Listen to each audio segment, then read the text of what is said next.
भी किसी भी बात पे आकर के डांट देता, डपट देता।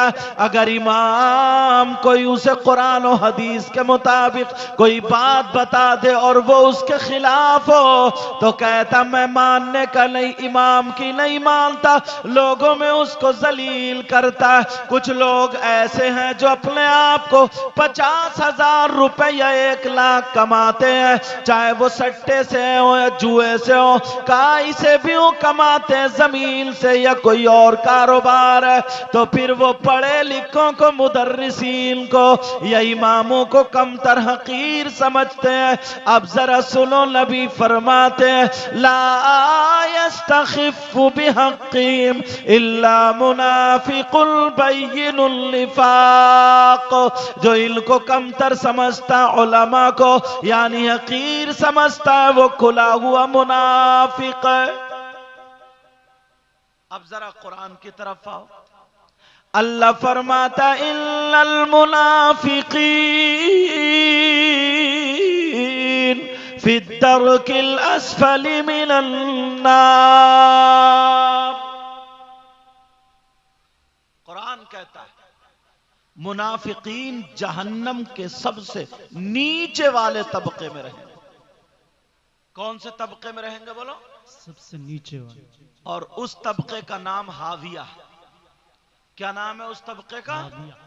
कुछ मेरी बहनें अपनी बच्चियों का नाम हाविया रख देती हैं जी, उन्हें पता ही नहीं।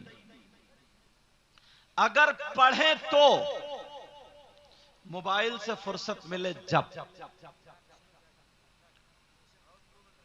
अल्लाह फरमाता बेशक मुनाफिकीन जहन्नम के सबसे नीचे वाले तबके में रहेंगे। और एक रिवायत तो हमें ये मिलती है, इसकी तफसीर में जब जाओ मालूम है वो तबका कौन सा है। वो तबका कौन? जहन्नमी आग से जलने की बिना पर उनका जिस्म सड़ रहा होगा, उनके जिस्म में खून और पीप और कचलऊ दोनों पड़ गए होंगे।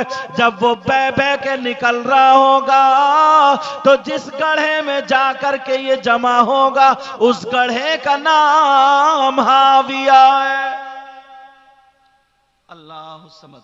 कभी सोचा अपने आप को? कभी देखा अपने आप को? बस शैतान रगों में दौड़ रहा है और कोई मसला मोबाइल के जरिए या कैसे ही याद हो गया, बस अब चौराहों पर आ जाता है। कभी सोचा अपने आप को मुफ्ती बन बैठा हो? मुफ्ती बन बैठा। हजरत मुहद्दिस कबीर के पास जुमलों से पता चला रहे अल्हम्दुलिल्लाह, और मुहद्दिस कबीर को दुनिया जानती। इस फकीर ने भी अशरफिया की कुछ दिनों दाल खाई, उसके बाद सकाफा गया था।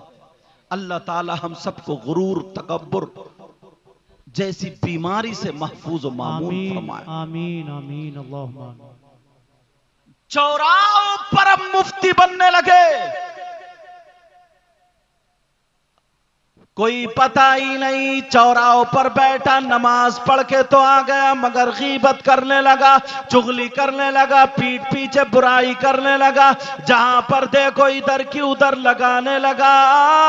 और कुरान पढ़ने वालों, कुरान जो तुम्हारे घरों में रखा, कोई भी मुसलमान ऐसा नहीं है जिसके घर में कुरान शरीफ ना रखा हो, मगर 8-8 दिन हो जाते हैं उस पर धूल चढ़ती रहती है, उसके जुज़दान को कोई नहीं खोलता। पहले लोग पढ़ा करते थे, अब नहीं पढ़ते हैं। मोबाइल को कई कई टाइम साफ किया जा रहा, ऐसे कर रहा इधर भी। और अगर ये पुराना हो गया तो इसके कपड़े, इसका गिलाफ बदलवा देता है, मगर कुरान शरीफ को कोई साफ करने वाला नहीं। धूल चढ़ रही है। कभी देखा कुरान शरीफ में क्या है? कभी सुना उलमा के पास रहो तो? गीबत करने वाला, चुगली करने वाला, पीठ कितनी बुराइयां कर जाते हैं, इधर से उधर, उधर से इधर, बोले और चले गए।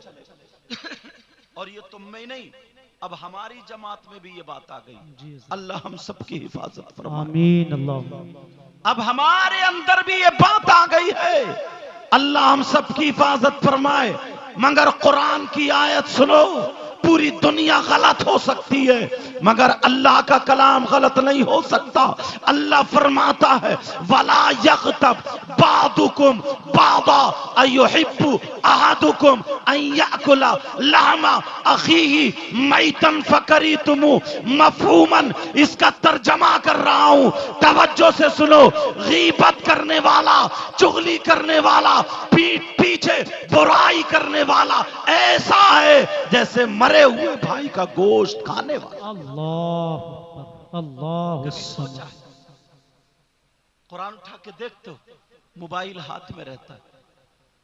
क्या वक्त था यार, नमाज पढ़ता था सुकून से, नमाज पढ़ने के बाद तस्बीह फातिमी पढ़ता था, सुभान अल्लाह, आयतल कुर्सी पढ़ता था, सीने पे हाथ रख के पढ़ता था, हाथ उठा के पढ़ता था अल्लाहुम्मा अंतस सलाम व मिनकस सलाम व इलैका यरजिउस सलाम। आज सलाम फेरते ही फौरन मोबाइल निकालेगा कि देखूं किसी का एसएमएस तो नहीं आया, देखूं किसी की कॉल तो नहीं आई, दुआएं मांगता है। नमाज में तवज्जो कहां? और तुम नहीं, मैंने मौलाना लोगों को भी देखा, अल्लाह माफ फरमाए, एक तरफ मोबाइल रखा, जल्दी से नमाज पढ़ी तो सबसे पहले ना इस्तिग़फ़ार है ना कुछ है, फौरन मोबाइल उठा करके उसको चेक करता हुआ देखे कि कहीं से कॉल तो नहीं आई है, कहीं से कोई बात तो, कहीं एसएमएस तो नहीं आया। प्यारो जरा तवज्जो करो, गौर करो, गिरेबान में झांक करके देखो। जब तक अपना तरीका नहीं बदलोगे, अपने आप को नहीं बदलोगे, हर जगह मुंह की खानी पड़ेगी। क्या करनी पड़ेगी बोलो? मुंह की खानी पड़ेगी, वरना अपना तरीका लाना पड़ेगा। अब जरा देखो, हम भी कह देते हैं, सब कह देते हैं, बड़े बड़े हजरत भी बोल देते हैं कि माशरा हालात खराब हो चुके, हालात बिगड़ चुके,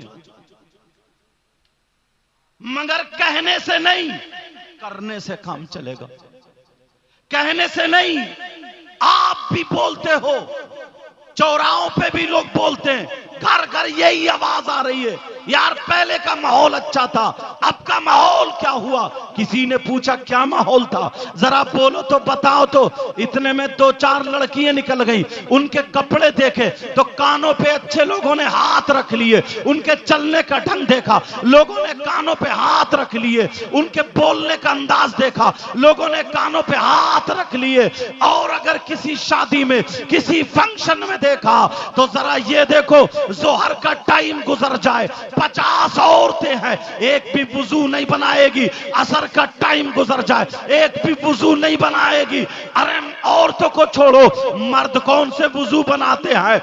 मर्द भी तो नहीं बनाते हैं। मैं पूछना चाहता हूं, इनके दुपट्टे ढंग के नहीं है, इनके कपड़े ढंग के नहीं है, मगर मैं आपसे पूछना चाहता हूं, ये जो लड़कियां इस हाल में है, ये जो औरतें इस हाल में है, शायद ये अमेरिका से आई होंगी, शायद ये इंग्लैंड से आई होंगी, शायद ये यूरोप से आई होंगी, शायद ये अम्स्टरडम से आई होंगी, या कहीं और से आई होंगी, ये कहीं से नहीं आई है। गिरेबान में झांक के देखो, ये हमारी तुम्हारी बहन बेटियां हैं, ये हमारी तुम्हारी बच्चियां हैं, ये हमारी तुम्हारी बेटियां हैं, ये हमारे तुम्हारे घर की खातून हैं, औरतें हैं। कहां चले गए हो? जरा गौर करो और अपने कदम को रोको। इधर आदर नहीं, हर शख्स अपने अपने घर की जिम्मेदारी संभाल ले तो इंशाअल्लाह कहीं जाने की जरूरत नहीं। बहुत अच्छे, वाह, नारे तकबीर, नारे रिसालत, बोलो, कहीं पर जाने की जरूरत नहीं पड़ेगी। अल्लाह फरमाता या अय्युहल्लज़ीना आमनू कू अनफुसकुम व अहलीकुम नारा। ईमान वालो, आपसे कह रहा है, ईमान वालो, अपने आप को और अपने घर वालों को जहन्नम की आग से बचाओ। बचा रहे हो? किस बाप को पता नहीं है मेरी बेटी पे मोबाइल?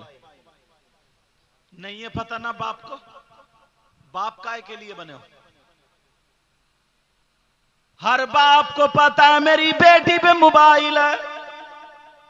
उसी बाप से पूछ रहा हूं, तुम्हारी बेटी के ट्रक चल रहे होंगे, बसें चल रही होंगी, फैक्ट्री चल रही होगी, कारखाना चल रहा होगा, हवाई जहाज ट्रेनें चल रही होंगी, कि मोबाइल के बगैर सब कुछ खत्म हो जाएगा, पूरा खानदान भूखा मर जाएगा। 3 रोटी खा रहे हो की अकल रखो। और नबी ने फरमाया उतलुबुल इल्म मिनल महदी इलल लाद, इल्म हासिल करो मां की गोद से कब्र तक। सबसे पहला मदरसा मां की गोद। सबसे पहला मदरसा क्या बोलो? मां की गोद। मां की गोद। इस अम्मा को पता नहीं है मेरी बेटी जीने के आड़ में आधा घंटा किससे बात कर रही है। सब मां बाप को पता है, जानबूझ के अंधे बने पड़े। इस मां को पता नहीं है मेरी बेटी आधा घंटा छत पे घूम घूम के किससे बातें कर रही है, कौन सा रिश्तेदार है। अब्बा जरा तुम बताओ, 3 महीने पे जो ये रिचार्ज हो रहा कहां जा रहा, कौन सा ऐसा रिश्तेदार है जिसके लिए तुमने मोबाइल खरीद के दे दिया, मुझे बताओ। इतना आजाद कर दिया, इतना आजाद कर दिया, क्या तुमसे हिसाब व किताब नहीं होगा। अभी दयूस का लफ्ज सुना था ना। नबी फरमाते हैं क़ाल रसूलुल्लाह सल्लल्लाहु तआला अलैहि वसल्लम सलासा ला यदखुलूनल जन्नह अला कुल्लि वालिदै वद्दयूस व रजुलतुन निसा। अल्लाह। दयूस पे मुझे हदीस याद आ गई, मुफ्ती साहब ने जो बताया था। समझ रहे बात? अब्बा को पता नहीं है मेरी बेटी पे मोबाइल है। अब्बा को इतना पता है, इतने सीधे हो गए, इतने भोले हो गए, पता ही नहीं है बिल्कुल। वैसे सीधा नहीं है, वैसे जिसका ले लिया उसका दिया ही नहीं। वैसे मेंढे काटते काटते काटते काटते उसके पेड़ अपने खेत में को ले लिए, मेंढ उधर धकिया दी। वैसे सीधा नहीं है। ना जाने कितनों के रिश्ते तोड़वा दिए, ना जाने कितनों के झगड़े करा दिए, ना जाने कितनों को थाने कचहरी में पहुंचवा दिया, ना जाने कितनों की बुराइयां कर ली, गीबत कर ली, ना जाने कौन कौन से गुनाह कर लिए। बस इसी बात में सीधा है। क्यों दिया है बेटी को मोबाइल? है जवाब किसी के पास? हमारे यहां ना, मैंने कई तकरीरों में बात बताई भी। एक हाजी साहब, उनकी अकेली बेटी थी, घर से कभी बाहर नहीं निकली बेचारी, बहुत परहेजगार, पर्दे वाली थी, पर्दे वाली, घर से कभी नहीं निकली। इत्तेफाक ऐसा हुआ, मैं बुलंदशहर से तकरीर करके आया, जोहर की नमाज में जब पहुंचा मस्जिद, हाजी जी मेरा हाथ पकड़ कर रोने लगे। मैंने कहा क्या बात है बताओ। तो बोले सुबह 5 बजे से बेटी गायब है, और जब से गायब हुई है तभी से घर में खुशबू आ रही है, खुशबू। अच्छा, काम ज्यादा अच्छा कर दिया, खुशबू आ रही है। मैंने कहा खुशबू? बोले हाँ, औरतें बता रही हैं कि तुम्हारी बेटी को अच्छे जिन्नात उठा के ले गए, अच्छे जिन्नात। अब हजरत से कोई ना कोई तावीज ले लो, जिन्नात छोड़ जाएंगे। मैंने कहा हाजी जरा सोचो। हाँ बेटा, यार तुम लोग कैसे लोग हो?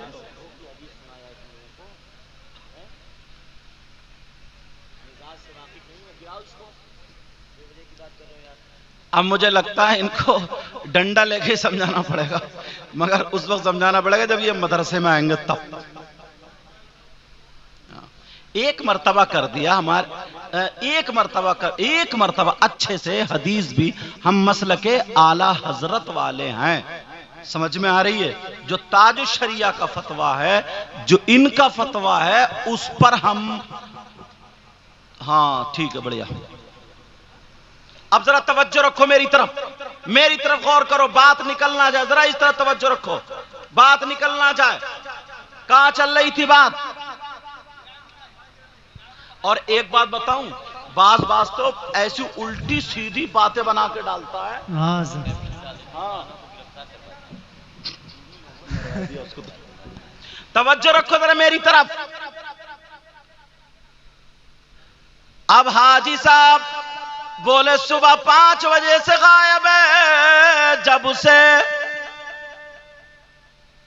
लड़की घर से गायब हुई है, घर में खुशबू आ रही है, जिन्नात ले गए, कोई ना कोई तावीज दे दो, जिन्नात छोड़ जाएंगे। मैंने कहा हाजी जी, अगर जिन्नात मेरा इतना कहना मानते होते तो मैं कार से काय को आता।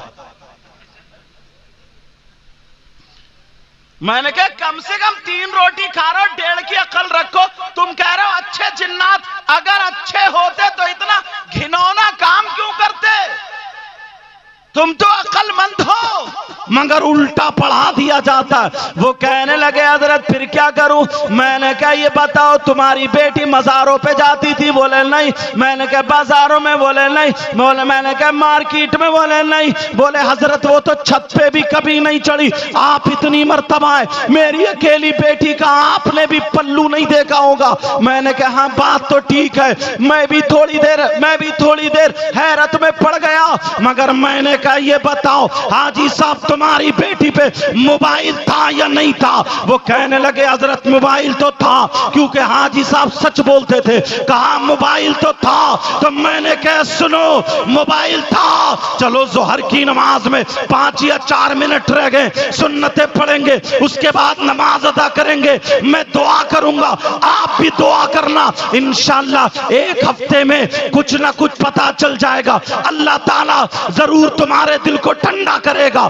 इतना कहा तो 1 हफ्ता नहीं गुजरा, मैं भी नमाज पढ़ के चला गया। 3-4 दिन के बाद जब हाजी साहब से पूछा तो हाजी साहब की आंखों में आंसू आ गए और रो करके क्या जवाब दिया, मैं तुम्हें बताना चाहता हूं, किसी की बेटी पे इल्जाम लगाना नहीं चाहता हूं, बतौर इस्लाह ये बात बता रहा हूं, सुन लो। हाजी साहब ने जवाब दिया, हजरत मेरी बेटी ने नैनीताल हाई कोर्ट में जाकर के कोर्ट मैरिज कर लिया एक भंगी लड़के के साथ, मेरी लड़की भाग के चली गई। अब मुझे क्या लेने दिया जाए? जो लड़की कभी घर से बाहर नहीं गई, जिस लड़की ने कभी घर का दरवाजा नहीं देखा, छत पे कभी नहीं चढ़ी, मार्केट में नहीं गई, बाजार में नहीं गई, उसने नैनीताल हाई कोर्ट का दरवाजा कैसे देख लिया?